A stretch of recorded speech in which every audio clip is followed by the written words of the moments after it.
Is the Buga Sphere a hoax, or is it evidence of ancient technology? This is what we're going to investigate. What do we know about the Buga Sphere?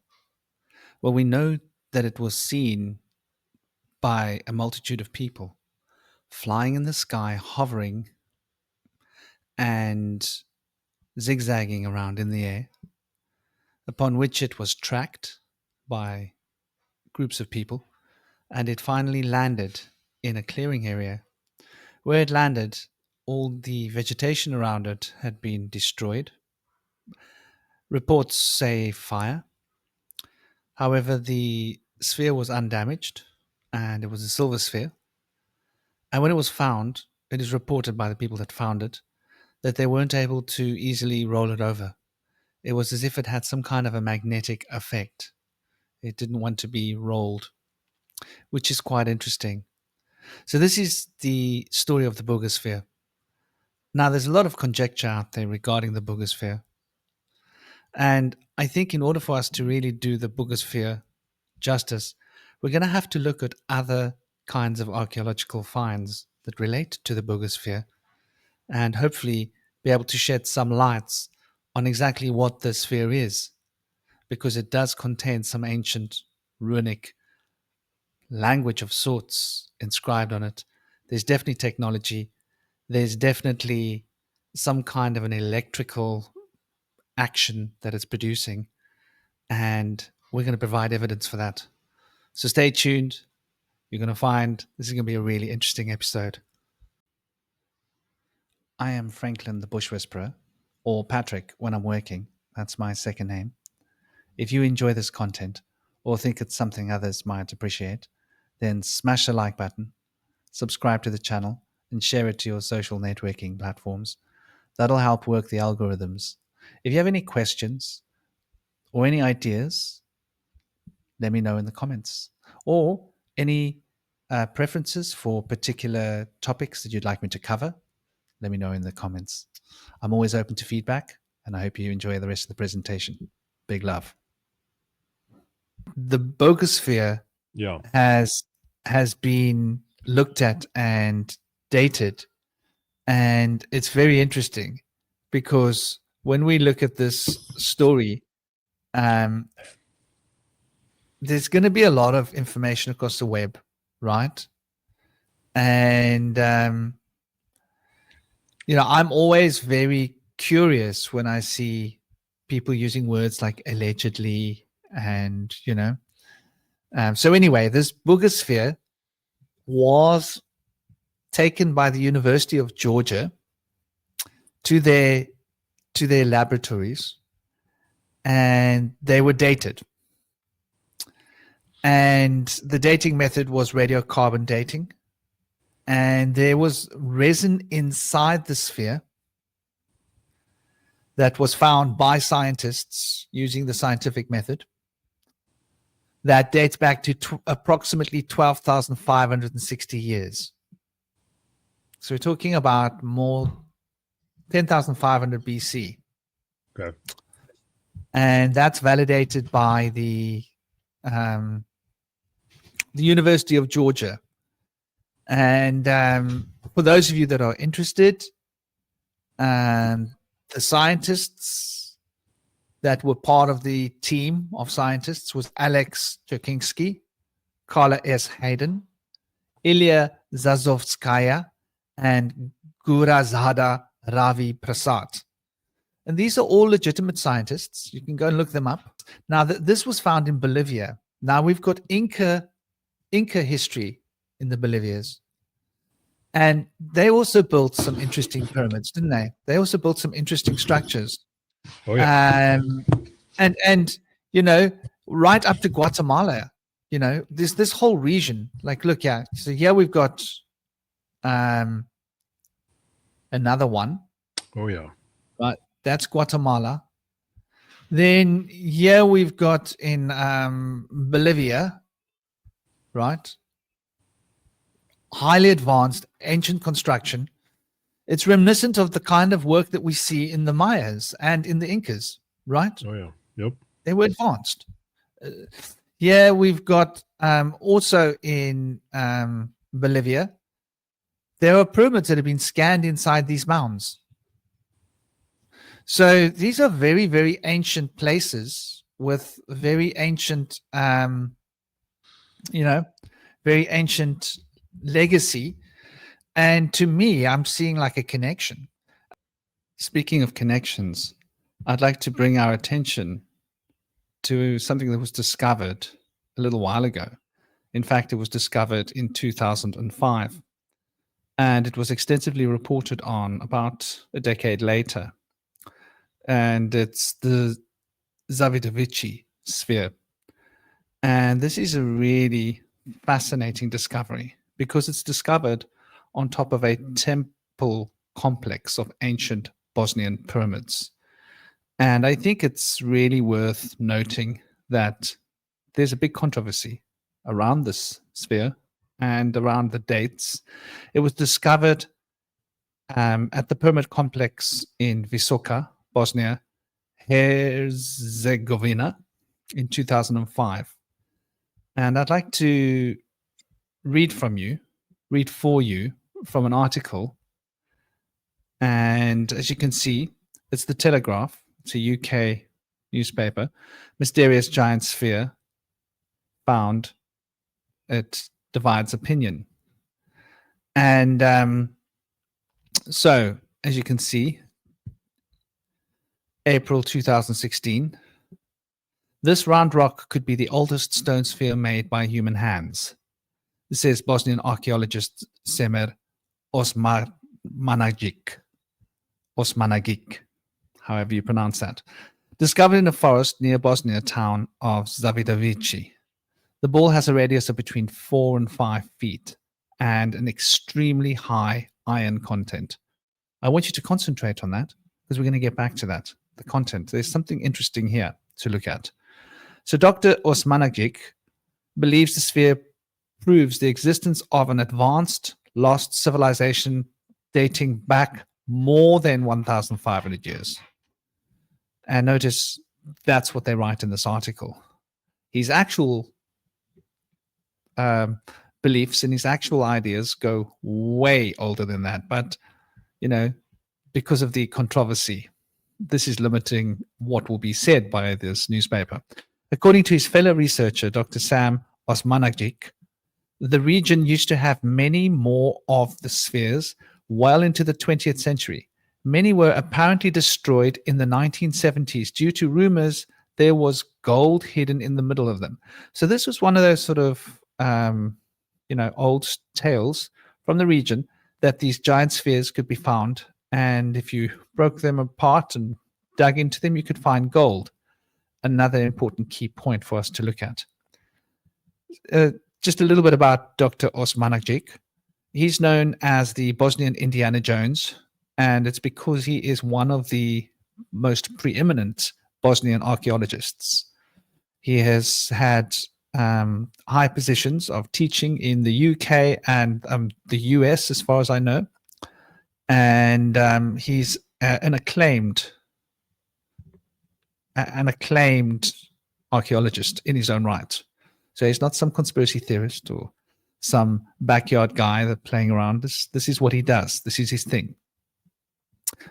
And he believes that this was very much connected to this ancient network of underground tunnels with ancient pyramids, which is really fascinating. His claims were mocked by some, though the Bosnian government took him seriously and gave him financial backing, enabling excavations to be carried out in the region. Netzak Brankovic, Bosnian prime minister at the time, said, "We were told the world was laughing at us, but there is no government in the world that should stay quiet on things which are positive." So it seems like there was a lot of pressure to sort of keep this information hidden, which is why you haven't heard about it until recent times, right? These pyramids have been known about for a long, long time.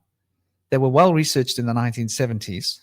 Okay, there's nothing new about these pyramids. There's nothing new about them, but we've only just been hearing about them in the last, decade or two, that shouts of a cover-up, that shouts of mainstream archaeology not wanting us to actually hear about it, because it's quite important to know that there are these huge pyramids in Bosnia with huge underground complexes and tunnels that connect these pyramids. Makes us think about what's underneath the Great Pyramids of Egypt. And so anyway, Anthony Harding, the president of the European Association of Archaeologists, described the Visoko excavation as a total absurdity. There is some genuine archaeology on the hill, he said, and I'm told it's medieval. There's the key. I want you to listen. I am told it's medieval. So he never researched it. He was told by other people that it's medieval. Possibly Bronze Age. This is what he says. Remember that? Bronze Age, when we look at the metallurgy of the constituencies of what this man-made sphere was made. And understand that nature doesn't create perfect spheres. This is a nearly perfect sphere. It's not something produced by nature. It's pretty much unanimously been decided that it was created by human hands. So we're going to remember that for a moment. And possibly Bronze Age or Roman, but the speculation that there could be a 12,000-year-old structure beneath is a complete fantasy, and anyone with basic knowledge of archaeology or history should recognize that.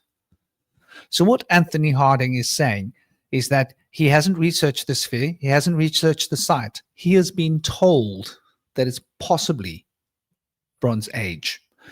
So that's important to recognize, that this guy is making opinions about something he hasn't actually researched. He didn't put his feet on the ground. He didn't go there. He didn't analyze the space. He didn't take samples. He didn't have them dated. He knows absolutely nothing, but he's making very, very direct claims. And he's claiming, and I quote, right, absurdity. That's a big statement to make when one hasn't researched it. So there's a little bit of a smoking gun here for those of you that are able to read between the lines. In 2016, critics are once again lining up to poke holes in Dr. Osmanagic's rather grand claims. Discussing the Zavadovici sphere, Mandy Edwards of the University of Manchester School of Earth, Atmospheric and Environmental Sciences told Mail Online the rock may not be man-made at all and have been formed by precipitation of natural mineral cement with the spaces between sediment grains.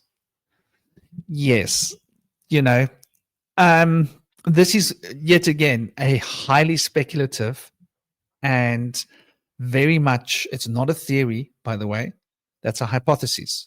Because in mainstream archaeology, it is generally accepted, understood that perfect spheres are very rare. But when you find perfect spheres that happen to be at a place where there's ancient sites and ancient pyramids that are buried under the ground where this ancient sphere was found, you got to start making a connection. So what she says is almost a convenient explanation to try and pass off the sphere as just being a natural phenomenon, even though it's found by the Bosnian pyramids. So with that in mind, let's take a little deeper look, shall we? Let's take a look at the composition. I think that's going to be quite enlightening. So firstly, the composition and properties of the sphere is iron. Iron is the most prominent mineral found. Its high iron content is visible in the sphere's brown and red color. In other words, it looks like rust, right? A big metal ball rusted, and it got concreted because it was sitting in the soil for thousands of years. It got fossilized. This is a very normal process. This is what happens. We've discovered this with other bits of swords and other kinds of armor and things that have been discovered from the medieval times. This is not unusual. Other minerals. So they had petrographic analysis, and it shows the spheres are made out of arcosic sandstone containing quartz, feldspar, muscovite, magnetite, and iron oxide coatings. Isn't that interesting? Iron oxide coating speaks about rust, very, very importantly. Magnetite is something that is used for navigation services. right? Birds have it in their brains. We have it in our brains. Aircrafts use such kinds of technology, right? Magnetite is a very important substance. If you were going to build a sphere that was able to rise up into the air, it would need a way to navigate it. And magnetite would be, well, it would be a good solution, wouldn't it? If it works for birds, why can't it be used in technology? Um, just something off the ball. Feldspar, quartz, these are things that you would use in the construction of circuitry, right? So it's got a high quartz and feldspar, the muscovite as well. And there's calcium carbonate and manganese. These are other materials that could also possibly have been used. So when you start to look at the material composition of this large rock, which weighs several tons, one starts to wonder, could it have been a hollow sphere, but a large one that started to rust? And as it started to decay, the sandstone and water seeped in through holes, filled it up, and decomposed it completely to the point where it became a homogeneous sphere with all of these materials in it. This is quite logical and quite a reasonable notion if you want to get right down to it. So there is a smoking gun here, I think, showing us that there seems to be a very clear attempt to keep this out of the public domain, where the fact is that it's found with ancient Bosnian pyramids. And this is something that you'll notice that these other archaeologists do not discuss, because that in itself speaks volumes, right? One has to exercise a certain degree of common sense when one is looking at this kind of information. And if you find a smoking gun next to a box of ammo, right? And that smoking gun next to a box of ammo is found in somebody's possession, chances are that person shot that smoking gun. This is how evidence works, right? The fact that it's found by these pyramids, one can't just assume that it's got nothing to do with the pyramids. And whoever built those pyramids were highly advanced. So I think this is something that might have some relevance when we're observing the idea of the Buga Sphere. And getting back to the Buga Sphere, it wasn't the first one. These spheres have been commonly seen. And there was another sphere which was almost identical to the Buga Sphere that was seen in England. Another really interesting and associated story is a February of 2025, I believe it was the 11th, over the South Downs National Park in England. There was a sighting of a sphere that looked like the Buga Sphere. In fact, it seemed identical. It also flew in much the same manner. It was zigzagging. It was flying here and there, changing altitude on a clear day where there wasn't very much wind, maximum of 10 miles per hour wind. And it was flying in a very, very particular way, which gave a very clear sense that it was in some manner intelligently controlled. And this sphere flew round, it hovered for a while, it descended, and then it shot off up into the sky at a high speed and vanished. And this is just yet more evidence of the fact that these spheres are more common than what we give them credit for. Usually, the authorities make some excuse. They say that it's a trick of the light, it's a mirage. The particular one sighting in the South Downs that was well photographed with video, with using professional video camera footage, as well as an iPhone, as you can see. This particular sighting could not be passed off because there was sufficient footage of it for it not to be a optical illusion. But this is the kind of stories that we have often heard, and the stories of these spheres have been very commonplace, but usually they get debunked. There is also that story about the Manchester airport where one of the pilots in one of the commercial aircrafts had seen a sphere flying erratically and had observed it landing on the tarmac, and it had been stationary there for quite some time, bringing the security out to engage with the sphere and grounding all of the flights. Later, it was said across the internet that it was a hoax. But if one actually goes to watch the footage of the airport, they were not treating it like a hoax. So there's yet again another example of these spheres that seem to come and go and do their thing. And we have some actual lab footage of them testing the sphere with some incredible results that you're going to get to see in just a little while. First, let's start taking apart the science. Let's get into it, into the nitty gritty. And I'm thinking it's, oh, and by the way, this Buga Sphere has been looked at by a number of linguists, obviously expert linguists, and their expert opinions are that it's a Proto-Sanskrit language. So suddenly the Vedas talking about this ancient culture that spanned the world, right? And finding this information in the Mayas means that there must have been trade, right? Mm-hmm. Between the Vedic people and the people of the Americas, because we've got the evidence of trade here, and it's 12,500 years old. I noticed something very interesting in the this research paper. So it's got its own sustained 100-watt endothermic signature,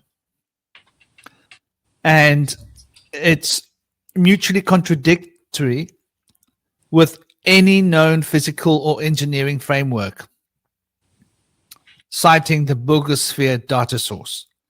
This paper resolves this paradox by proposing a unified cyber physical model. We demonstrate that the sphere's anomalies are the product of two inseparable components: a physical network of engineered inclusions generating a microscopic negative mass effect whose behavior is governed by the axiom of topotemporal reality. So this is what these guys, and secondly, an advanced photonic neural control system. Photonic neural control system. I want us to just digest that for a moment. So basically what they're saying is that light is somehow generated by the sphere, and that there is a neural system that relates to light. It might be fiber optics of sorts, though there is something else that also is worth noting, and you're going to see in the video that follows, that it creates sound. Yeah, it creates sound as a response to sound, which is rather interesting. And human speech activates the sphere. In fact, it's very interesting. Sanskrit mantra, when sang, seems to create double the amount of charge. Now, the usual wattage that is measured, which is an endemic wattage, which is emitted by the sphere, is about 100 watts. But during the chanting of Sanskrit mantras, it actually can go as high as up to 200 watts of impulse power, which is a lot of electricity if you think about it. It's a lot of current. And it's quite telling, really. Another thing to understand about the sphere is that there are 3 layers to it. It's got a very hard outer shell. It's a titanium type of an alloy, nothing known on Earth. We're describing it sort of. Titanium is the closest thing we can discover that relates to this alloy. There are 3 layers. It's a very, very thin layer. I think it's about 2 millimeters. The second and the third layers are thinner. There seems to be a vacuum, or it is assumed that there might be a vacuum between the layers because the radiation is affected in a very unusual way, which means that it's either some kind of endemic radiation within these vacuum spaces, or the vacuum itself is affecting the radiation. And within these 3 layers, there is yet another space in the center, and there is a little proverbial, I use this term loosely, a heart at the center of the sphere, which seems to be suspended in what can only be termed as a form of magnetic suspension. For there is no physical architecture keeping the center of the sphere in place.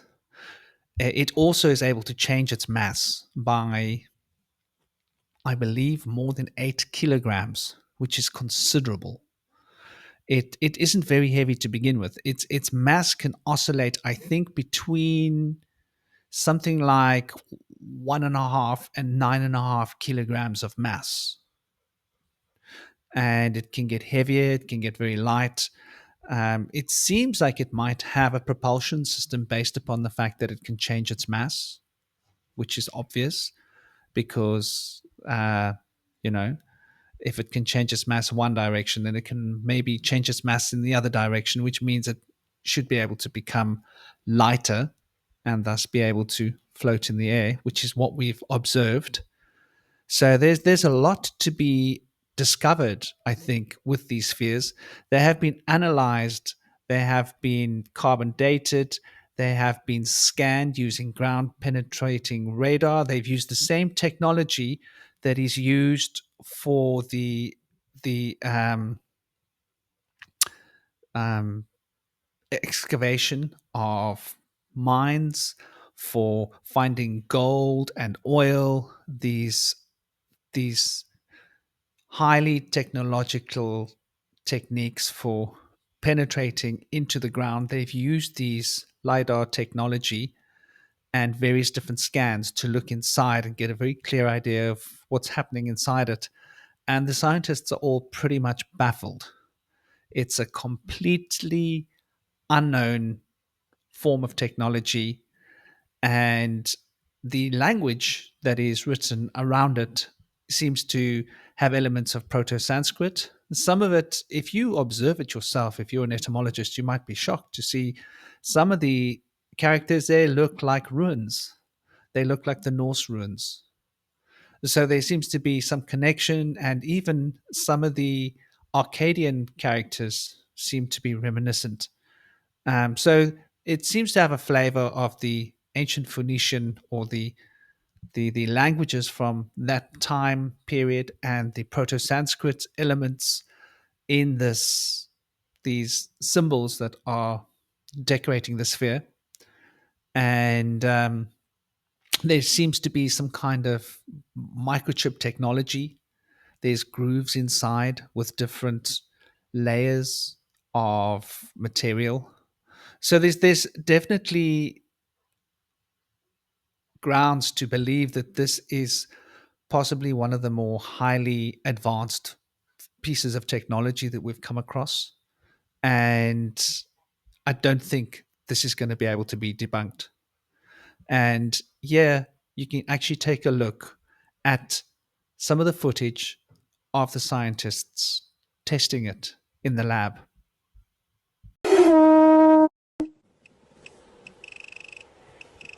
Ahí. ¿Pueden ver qué respuesta?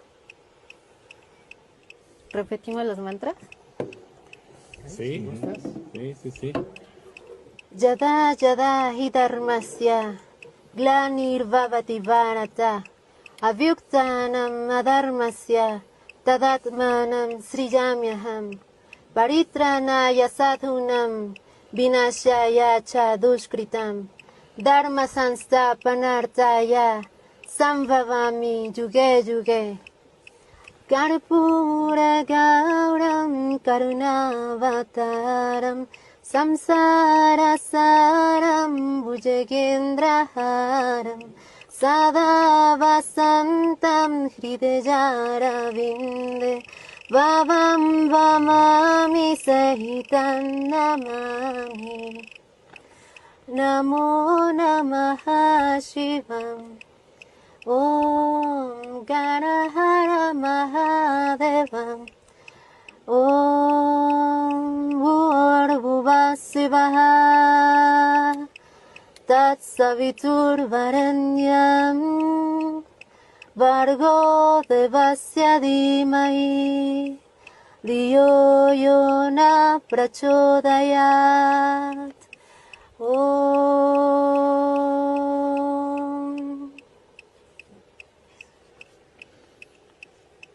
Volvimos a tu vir. Permite, porque va a responder. Ahí va. ¿Te viste? Igual, mismo comportamiento. Te lo está agradeciendo. Está regresando ese canto. Seguramente algo se activó. Muchas gracias, Azulita. Gracias. Mira, mira, mira. Ve qué pasó al tocarla aquí. ¿Te viste? Muchas gracias, Azulita. Nos estás dando un testimonio muy bello. Mira más. Sí. ¿Lo están grabando todos ustedes? Vean la temperatura, ¿cómo está? 27.6. Sí, acá la del ambiente ya es 29.3. Pero la temperatura. Well, there it is, ladies and gentlemen. I hope you've enjoyed the presentation thus far. And to summarize, the sphere was found. It had been seen flying through the air. Many people saw it. Many people got video footage of it. It was discovered by local people that were following it around when it landed in a patch of nature. The scans that were done by the Georgia University. They have premier labs, the largest and best fitted laboratory in the USA for carbon dating, and one of the premium larger labs in the world that has all the latest technology. So the science was done as per the book, scientific method. It was also tested by a Mexican laboratory and Mexican university prior to arriving at the University of Georgia. And what I find interesting is that Mr. Greer from the Disclosure Project, his name keeps getting mentioned as if he was somehow instrumental in the science, which he wasn't. As an afterbreath, he may have gotten some minor access to the sphere indeed, but he was not there part of the testing. And so this is interesting. Yeah, this is rather fascinating to recognize and realize that the AI internet is trying to mislead us. And that in itself says more than the actual story itself. Something to recognize and realize within that little story. I also think that for me personally, a big problem that I have with this topic is that there's this continual push towards extraterrestrial sphere. I find that phrase repugnant because there is absolutely no evidence at all to suggest that it's extraterrestrial, that it comes from some other race of space beings. There is no reason to believe that. It may be a secret government project, for all we know. There may be another race of humans or other beings living on this planet that we are not aware of with superior technology. All these UAPs and UFOs we've been seeing for the last 100 years could be an explanation for that. Though I think the fact that it's got vestiges of human language, Proto Sanskrit, Proto Runic, elements of Phoenician in the language says a lot, because it means that these are human languages on this technology. It may be ancient. I think it says more about our ancient past than anything else. We want to be believing that the pyramids were built by extraterrestrials. Well, I think they were built by humans. I think that humans were highly sophisticated in the past. I think we had a super high level of civilization with high technology. And something happened that caused it all to come crumbling down. And so these little pieces, puzzle pieces, I would say, for me, act as evidence to point out that there is an ancient civilization that we've lost or forgotten, or that is being covered up. And with this in mind, I would like to ask you all to suspend the idea that this comes from an extraterrestrial and harbor the idea that perhaps human beings are far more sophisticated and have a greater potential towards high technology than what we have been given credit for. And this could be a lot to do with a PSYOP movement designed to make us become more dumbed down and less intelligent. And in order to dumb us down, we would have to be believing that we aren't intelligent and that we come from apes, right? And that we're just one step away from being an ape in the bush. With that in mind, it's possible to take our superior intelligence away from us. However, I think that humanity has got far more in our past that is yet to be discovered. And when that gets discovered, we will probably be debunking all of these alien theories. With that in mind, I hope you all have a lovely day. Take it easy. Don't forget to subscribe, share, like, and tell me what you think. I'd love to hear your ideas and opinions in the comments. Do you think this is an alien technology? Or do you think this is part of our ancient past? Did humans make it? And what do you think this is? Sending you all big love, big blessings, peace, honor, and respect.